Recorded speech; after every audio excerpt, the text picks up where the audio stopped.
Morning students. आज हम लोग ईटीपी में चैप्टर नंबर 2 करेंगे, पर्यावरण या वातावरण का सूक्ष्म अध्ययन।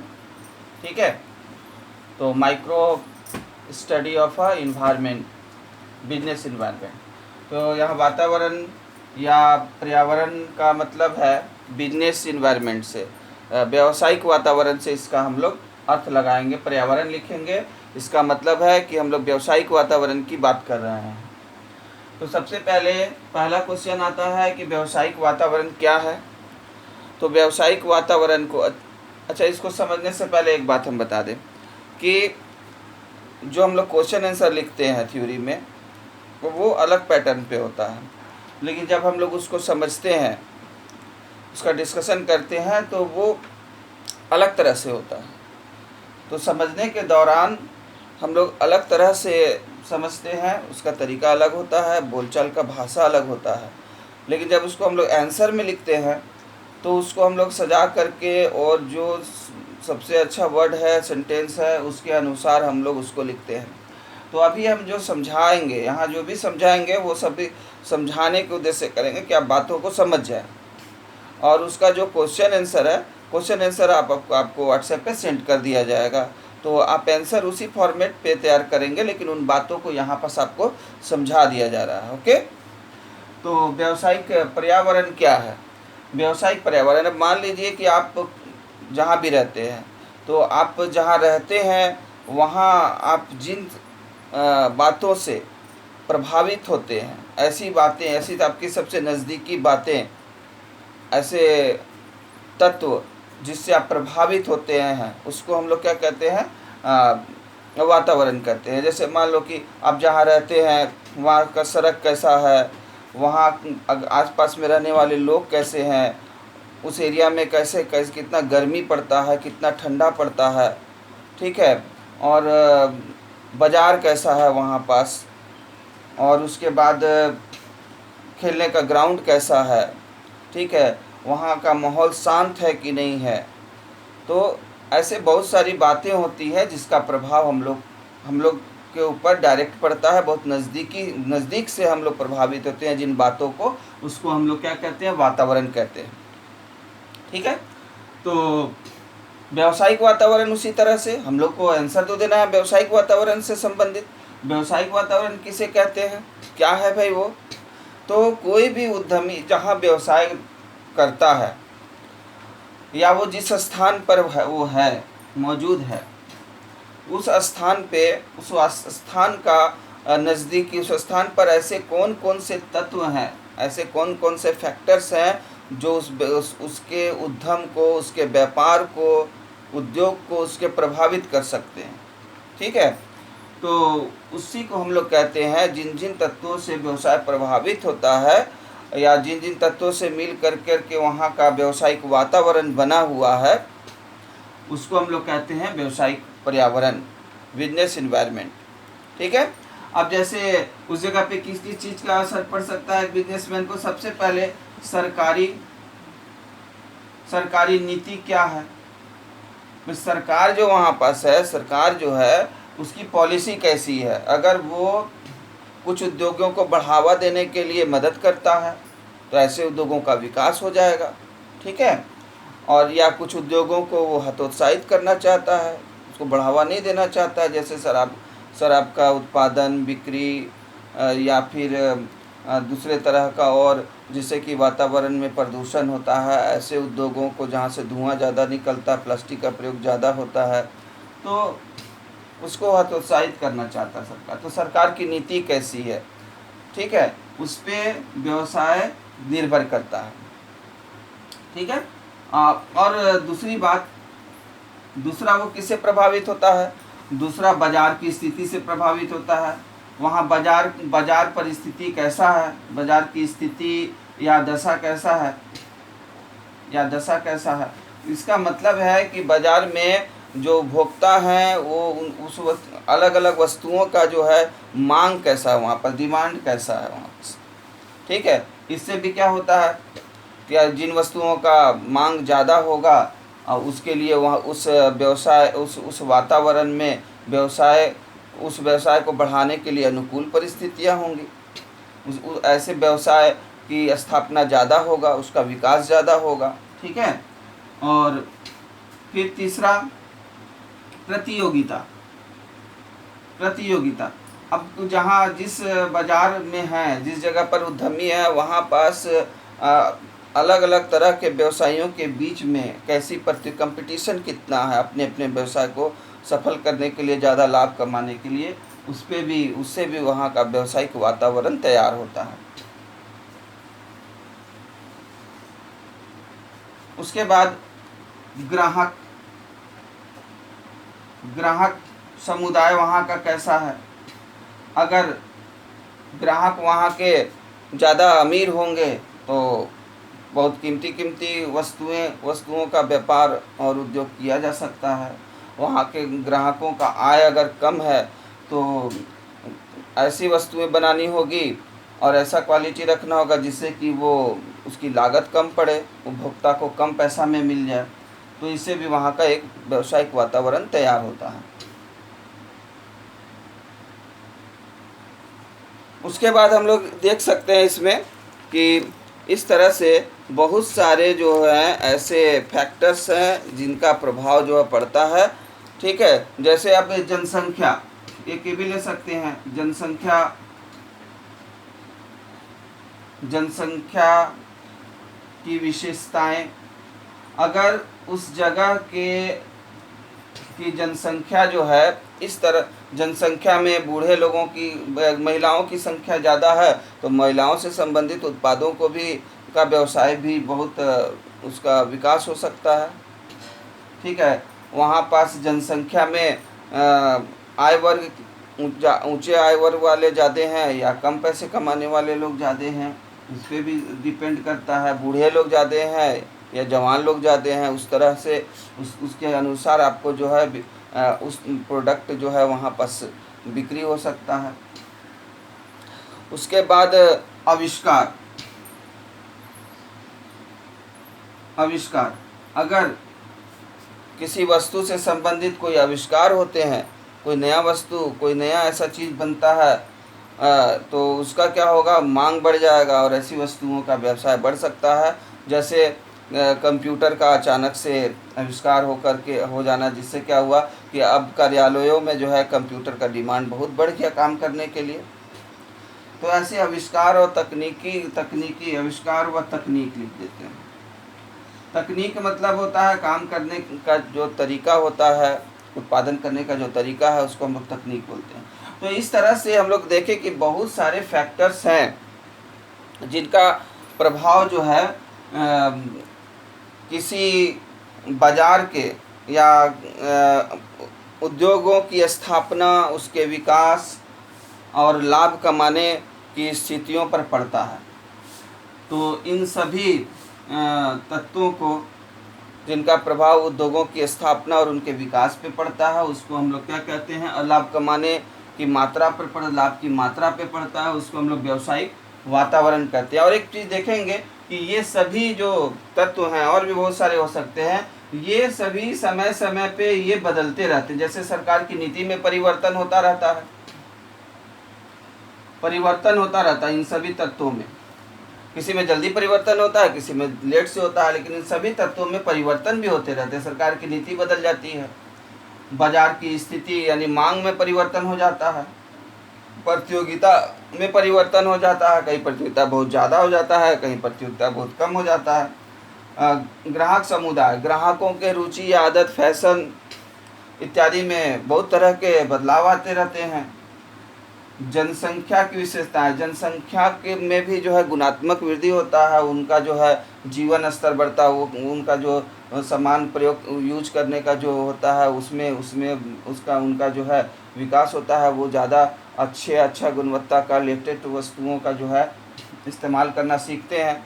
जैसे जैसे विकास होता है, शिक्षा, उनके भीतर में शिक्षा का प्रसार होता है, तो इससे भी क्या होता है, उनकी जनसंख्या के जो है रुचि, फैशन, आय इत्यादि में परिवर्तन होता है। आविष्कार और तकनीक में बहुत तेज़ी से जो है परिवर्तन होता रहता है, जिसके कारण हमेशा वस्तुओं वस्तुओं का क्वालिटी बदलता रहता है, उनकी गुणवत्ता बदलती रहती है, उनकी लागतें बदलती रहती है। ठीक है, तो इन सभी चीज़ों में परिवर्तन होता रहता है और इस पे एक उद्यमी को बहुत नज़दीक से ध्यान रखना पड़ता है, उसका अध्ययन और विश्लेषण करते रहना पड़ता है ताकि वो अपने व्यवसाय में उसी के अनुरूप परिवर्तन करके सफल हो सके। ठीक है, तो यहाँ हम लोग समझें कि व्यावसायिक पर्यावरण क्या है और व्यावसायिक पर्यावरण पर किन किन तत्वों का प्रभाव पड़ता है। अब इसके बाद दूसरा नंबर क्वेश्चन है कि व्यावसायिक पर्यावरण के कितने प्रकार हैं। कितने प्रकार हैं, तो व्यावसायिक पर्यावरण को हम लोग दो भाग में बांटते हैं।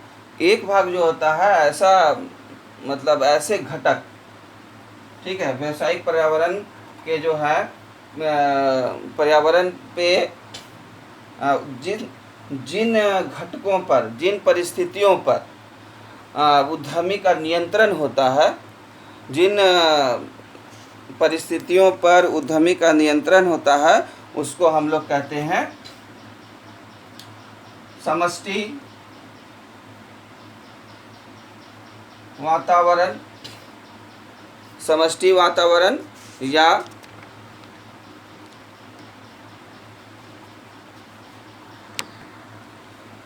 समष्टि वातावरण या आंतरिक वातावरण। आंतरिक वातावरण और दूसरा, जिन वातावरण के जिन घटकों पर व्यवसायी का उद्यमी का नियंत्रण नहीं होता है उसको हम लोग कहते हैं व्यष्टि वातावरण। व्यष्टि वातावरण या बाह्य वातावरण,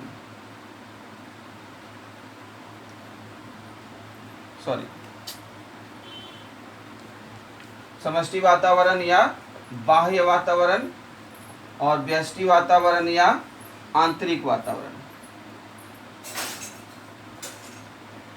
बाह्य वातावरण, आंतरिक वातावरण, तो वातावरण के जिन घटकों पर उद्यमी का कोई नियंत्रण नहीं होता है उसको हम लोग समष्टि वातावरण या बाह्य वातावरण कहते हैं। और दूसरा होता है व्यष्टि वातावरण या आंतरिक वातावरण, इस पर उद्यमी का नियंत्रण होता है, पूर्ण नियंत्रण होता है। जैसे समष्टि वातावरण में सरकार की नीतियाँ, सरकार क्या नीति लागू करेगी इस पर उद्यमी का कोई ये नहीं होता है, नियंत्रण नहीं होता है, उसको वो तय नहीं कर सकता है। बाजार में मांग की दशा कैसी रहेगी उसको वो नहीं निर्धारित कर सकता है, प्रतियोगिता कैसे रहेगा नहीं निर्धारित कर सकता है, जनसंख्या का स्वरूप और उसकी विशेषताएं क्या होंगी उसको नहीं निर्धारित करता है, लोगों का आय कैसा होगा, रुचि कैसा होगा, फैशन कैसे होगा, तो उपभोक्ता समूहों का व्यवहार कैसा होगा। तो इन सभी बातों को एक उद्यमी कंट्रोल नहीं कर सकता, उसको नियंत्रित करके नहीं रख सकता है। तो और ये वातावरण क्या है, ये बहुत बड़े ग्लोबल लेवल पे होते हैं, है ना, वो विश्वव्यापी होते हैं।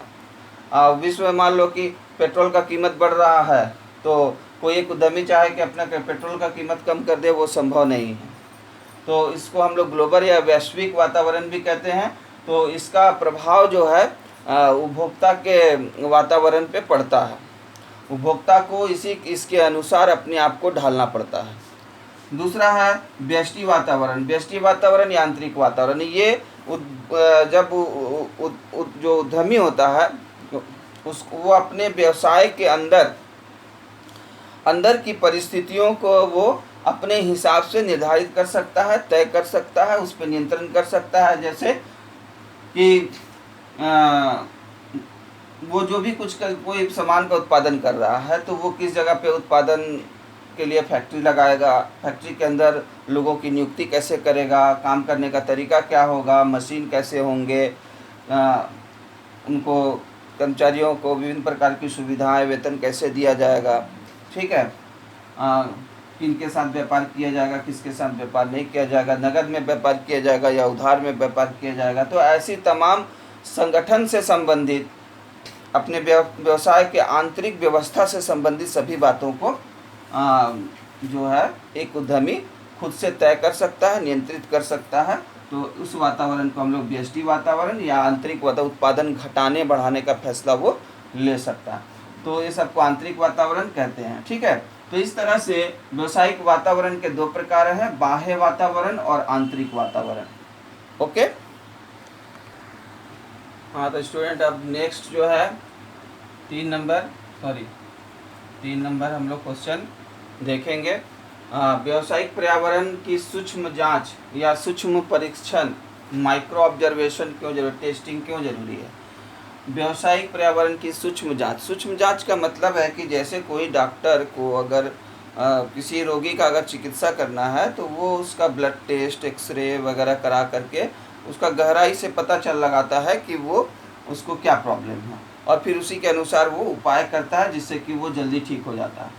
उसी तरह एक व्यवसाय में क्या है, एक उद्यमी को चाहिए कि वो अपने व्यवसाय से संबंधित सभी छोटे बड़े सभी बातों का गहराई से अध्ययन करता रहे, उसके संबंध में जानकारी प्राप्त करे, उसका विश्लेषण करे, ताकि उसको ये पता लगे, उसको लगता रहे कि व्यवसाय का स्थिति कैसा है, व्यवसायिक वातावरण अभी कैसा है, इस वातावरण में क्या परिवर्तन हो सकता है, उस परिवर्तन के अनुसार व्यवसाय के सामने कौन कौन सी दिक्कतें, रुकावटें और जोखिम जो बढ़ सकते हैं, उसका वो पता लगा सके और उसके लिए वो पहले से ही उसका व्यवस्था कर सके, ताकि जो फ्यूचर में, भविष्य में जब वो सभी कठिनाइयाँ आएंगी तो व्यवसाय उनका सामना करके और आगे बढ़ सके, विकास कर सके। तो इसलिए क्या होता है, व्यावसायिक पर्यावरण का, बिजनेस इन्वायरमेंट का बहुत गहराई से अध्ययन करना पड़ता है, उसकी मांग, पूर्ति, तकनीक में परिवर्तन, अलग अलग तरह के। यहाँ क्या है, तो निम्न कारणों से व्यावसायिक परीक्षण आवश्यक होता है। जैसे व्यूह रचना के निर्माण में सहायक, व्यूह रचना माने स्ट्रेटेजी, मतलब कोई भी व्यापारी बाजार में दूसरे व्यापारियों से ज़्यादा सफल होने के लिए जो अलग अलग तरह के जो नीति है, पॉलिसी है, जब उसको मिला करके वो अप्लाई करता है, उसको मिला करके जब वो लागू करता है अपने व्यवसाय में, तो उसको बोलते हैं व्यूह रचना या स्ट्रेटेजी बोलते हैं। ये प्रतियोगिता का सामना करने के लिए व्यापारी करता है। तो वो ये तभी कर पाएगा जब उसको व्यावसायिक पर्यावरण के बारे में सही जानकारी हो पाएगा। और वो कैसे होगा, जब वो पर्यावरण का क्या करेगा, व्यावसायिक पर्यावरण का सूक्ष्मता से अध्ययन किया होगा, तभी वो जान पाएगा और उसके अनुसार वो व्यूह रचना कर पाएगा। दूसरा, भविष्य का पूर्वानुमान। अब भविष्य में देखो, व्यूह रचना भविष्य से ही संबंधित है, तो भविष्य का जब जानकारी कैसे हो पाएगा, जब हम पर्यावरण का क्या करते रहेंगे, अध्ययन करते रहेंगे गहराई से, सूक्ष्मता से, एक छोटी छोटी बातों का हम लोग जैसे से उपभोक्ता के आदत में क्या परिवर्तन हो रहा है, फैशन में क्या परिवर्तन हो रहा है, तकनीक में उत्पादन की तकनीक में क्या परिवर्तन हो रहा है, उपभोक्ताओं की आय में क्या परिवर्तन हो रहा है, सरकार की नीतियों में क्या परिवर्तन हो, सभी चीज़ों का अध्ययन करते रहना पड़ता है ताकि हम भविष्य का अनुमान लगा सकें कि भविष्य में पर्यावरण में क्या बदलाव होगा। और जब बदलाव का अंदाज़ा लगा लेंगे तब हम उसके अनुसार जो है ज़्यादा लाभ प्राप्त करने के लिए हम लोग क्या कर पाएंगे, उसके लिए व्यवस्था कर पाएंगे, व्यवसाय में बदलाव कर पाएंगे। प्रबंधकों के लिए सहायक, प्रबंधक क्या है, व्यवसाय का सारा व्यवस्था करता है, उसके लिए नियोजन करता, प्लानिंग करता है, उसको लागू करता है। तो प्रबंधकों को भी प्रबंधकों के अपने कार्यों को करने के लिए व्यावसायिक पर्यावरण के सूक्ष्म जांच से बहुत मदद मिलता है। और उसके संभावित खतरों एवं अवसरों की पहचान, देखो एक दूसरे से जुड़ा हुआ ये पॉइंट है। जब हम सूक्ष्मता से, गहराई से उसका अध्ययन करेंगे और सभी बातों को जानेंगे कि मेरे व्यवसाय में या व्यवसाय जिन तत्वों से प्रभावित हो रहा है उसमें क्या परिवर्तन आने वाले हैं, क्या परिवर्तन हो रहे हैं, तो हम क्या कर सकते हैं, अपने व्यवसाय को आने वाले खतरों से बचा सकते हैं और साथ ही व्यवसाय को अधिक लाभ कमाने के जो अवसर प्राप्त होंगे उसका हम फ़ायदा उठा पाएंगे। ठीक है, अगर हम उसका अध्ययन नहीं करते रहेंगे तो हम उसका फ़ायदा नहीं उठा पाएंगे। ठीक है, अब इधर दूसरा क्वेश्चन है, ये दोनों बड़े क्वेश्चन है। इसको प्रभावित करने वाले तत्वों को बताएं। किसको प्रभावित करने वाले, ये तो परीक्षण क्यों आवश्यक है वो बताया गया कि परीक्षण करने से आपको क्या फ़ायदा मिलता है। ठीक है। दूसरा तरफ है कि सूक्ष्म जांच, व्यावसायिक पर्यावरण जो है उसकी सूक्ष्म जांच को प्रभावित करने वाले तत्व या घटक कौन से, वो कौन से फैक्टर्स हैं, वो कौन से घटक है, कौन से फैक्टर्स हैं जो कि सूक्ष्म जांच को प्रभावित करते हैं मतलब जिसके कारण हम लोग सूक्ष्म जांच करते हैं, ठीक है, जिसके कारण हम लोग बराबर वातावरण का सूक्ष्म जांच हमको करना पड़ता है, ठीक है। तो उसको कहते हैं प्रभावित करने वाले घटक। या वातावरण जो है, व्यावसायिक वातावरण है, उसमें जो बदलाव आता है वो किसके कारण आता है, वो किन बातों के कारण व्यावसायिक वातावरण में बराबर जो है बदलाव आता रहता है, तो उसको कहते हैं प्रभावित करने वाले घटक। तो पहला है आर्थिक घटक। आर्थिक घटक का मतलब ये है कि वो सभी बातें जो व्यवसाय के स्थापना, उसके विकास और उसके लाभों पर असर डालती है, वो सभी बातें व्यवसाय के आर्थिक घटक कहलाते हैं। तो इन घटकों में यानी कि उसके लाभ पर क्या असर पड़ने वाला है, यानी सरकार का लोन देने का जो है ब्याज का दर क्या है, ठीक है, सरकार जो आर्थिक सहायता जो दे रही है उद्योगों का वो कैसा है, उसके बाद विश्व का जो देश का आर्थिक नीति कैसा है, राज्य का आर्थिक नीति कैसा है, मौद्रिक नीति कैसा है उसका, ठीक है। तो ये सभी, इन सभी बातों का जो है प्रभाव किस पे पड़ता है, टैक्सेशन, कर नीति कैसा है, टैक्स कितना लगाता, ज़्यादा लगाएगा कर तो उद्योगों का विकास करने में जो है दिक्कत होगा, उद्यमी पीछे हट जाएंगे। तो इन सभी बातों को हम लोग कहते हैं आर्थिक घटक। तो इन घटकों का प्रभाव पड़ता है हमारे व्यावसायिक वातावरण पे। दूसरा तो कहेंगे भाई अगर टैक्स बहुत ज़्यादा है, आर्थिक नीति अच्छा नहीं है, ठीक है, मौद्रिक नीति अच्छा नहीं है, राजस्व नीति अच्छा नहीं है। राजस्व नीति मतलब जहाँ से सरकार आय प्राप्त करती है वो सभी नीति बहुत कठोर हैं, तो उस जगह का क्या होगा, व्यावसायिक वातावरण क्या होगा, अच्छा नहीं होगा, मतलब कि फेवरेबल नहीं होगा, है ना। उसमें जो उद्यमी होगा वो अपने आप को व्यवसाय की स्थापना करने और उद्योगों को लगाने और लाभ कमाने में अपने आप को समर्थ नहीं पाएगा, और वहाँ क्या होगा, उद्यमी वहाँ से भाग जाएंगे, ठीक है। दूसरा सामाजिक घटक। सामाजिक घटक में है जैसे कि समाज के लोगों का रुचि, फैशन, आदत, स्वभाव वगैरह कैसा है, किस तरह का उनका परंपरा है, उत्सव कैसा मनाते हैं वो, और तो इन सभी बातों का जो है व्यावसायिक वातावरण पर असर पड़ता है। जैसे बहुत सारे मुस्लिम लोग हैं जिनको, मुस्लिम देश हैं सॉरी, जिनको हरा रंग पसंद है, लेकिन मलेशिया एक ऐसा देश है जहाँ हरा रंग को अशुभ माना जाता है, तो वहाँ हरे रंग का अगर आप कोई चीज़ बनाते हैं तो वो नहीं चलेगा। विश्व में क्या है, सफ़ेद रंग के वस्त्र वगैरह को क्या माना जाता है, वो शांति का प्रतीक माना जाता है, लेकिन चाइना में इसको अशुभ माना जाता है। तो ऐसे बहुत सारी बातों का प्रभाव पड़ता है सामाजिक घटक।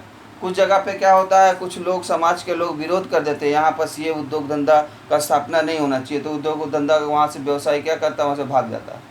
जैसे बंगाल में जो है मारुति या कुछ उद्योग की स्थापना होने वाली थी, वहाँ पर लोग, उसका विरोध आ गया, सरकार विरोध में आ गई, तो वो क्या हो गया, वहाँ से ट्रांसफ़र होकर के महाराष्ट्र चले गए।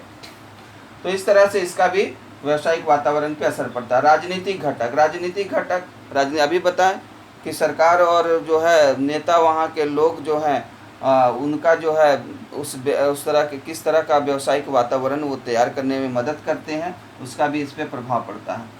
तकनीकी घटक, तकनीक में क्या परिवर्तन हो रहा है, क्या शोध हो रहे हैं, उसका प्रभाव पड़ता है। तकनीक मतलब उत्पादन करने का तरीका, काम करने का विधि किस तरह का है, उसका भी प्रभाव पर्यावरण पे पड़ता है। अगर जिस जगह पे ज़्यादा कार्यकुशल और तकनीकी रूप से प्रशिक्षित लोग हैं, अच्छी मशीनें हैं, ठीक है, तो वहाँ का जो है व्यावसायिक पर्यावरण जो है बहुत अनुकूल होता है उद्यमी के लिए, और वो कम लागत पर वस्तुओं को तैयार कर पाता है। वैधानिक घटक का संबंध सरकार की नीतियों से है। सरकार किस तरह का व्यवसाय उद्योगों से संबंधित किस तरह के नियम बनाई हुई है ना, तो उसको कहते हैं वैधानिक घटक। अगर किसी उद्योग की स्थापना के लिए लाइसेंस लेना जरूरी है और विभिन्न प्रक्रियाओं को पूरा करना जरूरी है, तो कहते हैं कि वैधानिक घटक उद्यमियों के लिए बहुत अनुकूल नहीं है। प्रतियोगी घटक मतलब कि उद्योग को, व्यवसायी को उस उद्योग में, उस वातावरण में कितना प्रतियोगिता का सामना करना है। जहाँ बहुत ज़्यादा प्रतियोगिता है वहाँ से उद्यमी भाग करके ऐसे जगहों पर अपना उद्योग लगाना चाहता है जहाँ उनको प्रतियोगिता कम सामना करने पड़े, प्रतियोगिता का, और ज़्यादा लाभ हो सके। ग्राहक घटक, ग्राहक क्या होता है? बाजार का राजा होता है, ऐसा बोला जाता है। राजा होता है मतलब ग्राहकों की संतुष्टि और आवश्यकताओं को ध्यान में रख करके ही व्यापारी, उद्यमी सभी तरह की आर्थिक गतिविधियाँ करते हैं, ठीक है, ताकि ग्राहक उनके व्यवसाय से, उनके प्रोडक्ट से जुड़े रह के रहें और उनका जो है व्यवसाय दिन प्रतिदिन क्या हो सके, आगे बढ़ सके। तो इस तरह से हम लोगों ने जाना आज चैप्टर 2 में किन किन बातों को हम लोगों ने जाना। आज हम लोगों ने जाना कि व्यवसाय का सूक्ष्म अध्ययन किसे कहते हैं, व्यवसाय का सूक्ष्म अध्ययन क्यों किया जाता है, व्यवसाय का सूक्ष्म अध्ययन को प्रभावित करने वाले घटक कौन हैं, और चौथा व्यवसाय पर्यावरण या व्यवसाय वातावरण के कितने प्रकार होते हैं। ठीक है, तो इनका नोट्स आपको भेज दिया जा रहा है, उसको आप ज़रूर नोट कर लेंगे। ओके।